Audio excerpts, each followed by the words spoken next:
with a function that's positive from mapped from real number to real number. It's continuous over this closed interval. And a and b are both positive. And also the integral from negative a to b x times fx dx is equal to 0 show that this integral is less than or equal to that integral.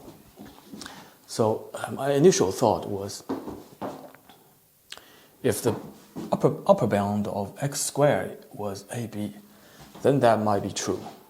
But that's not the case, because the upper bound of x squared over negative a to b must be bounded below by the apex, of course, but bounded above by the maximum of absolute value of a or b, right? Either a squared or b squared, but not ab, right? So now I want to construct a function, construct a quadratic function who is bounded above by ab, right? So since this time we had this asymmetric, right, to the origin. So this time I want to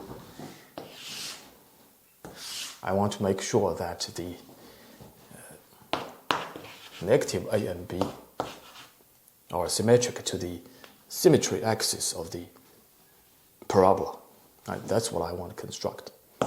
Say that's the middle point, right? Must be half of b minus a. Right? That's apex. So I want to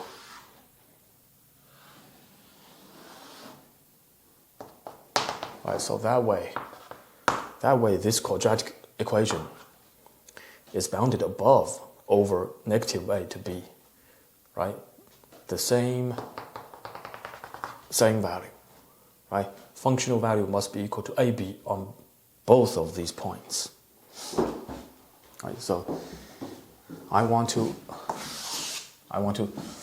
construct g of x squared plus ax plus b, or determine a and b.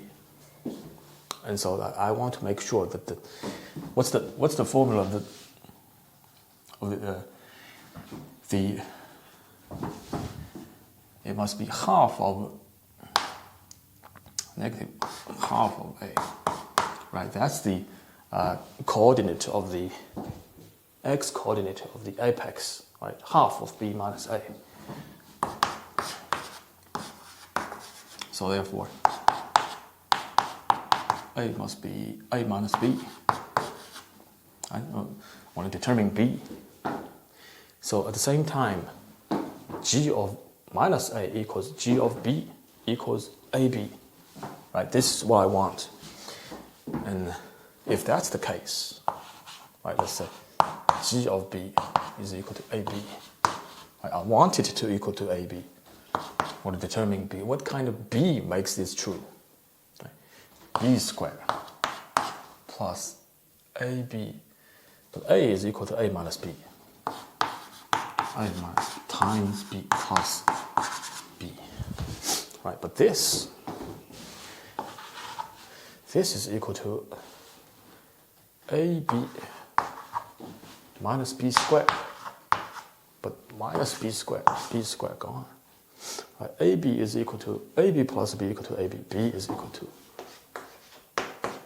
0. So, therefore, my g of x has to be x squared plus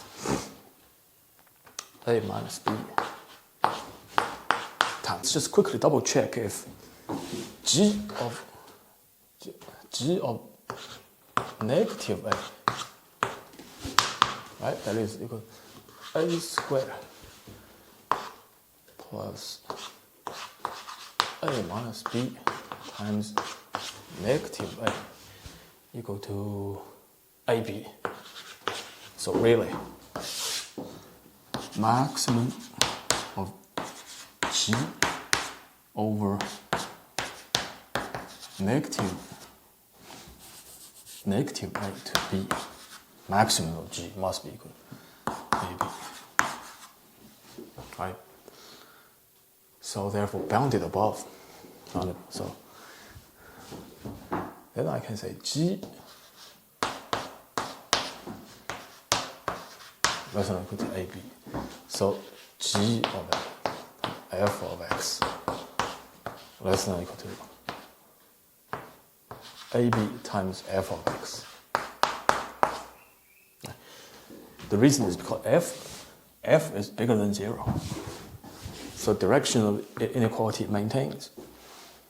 Right, we apply integral on both sides. Negative a to b, because a is b positive, so negative a negative, right? Integrate from left-hand side to right-hand side, so inequality maintains.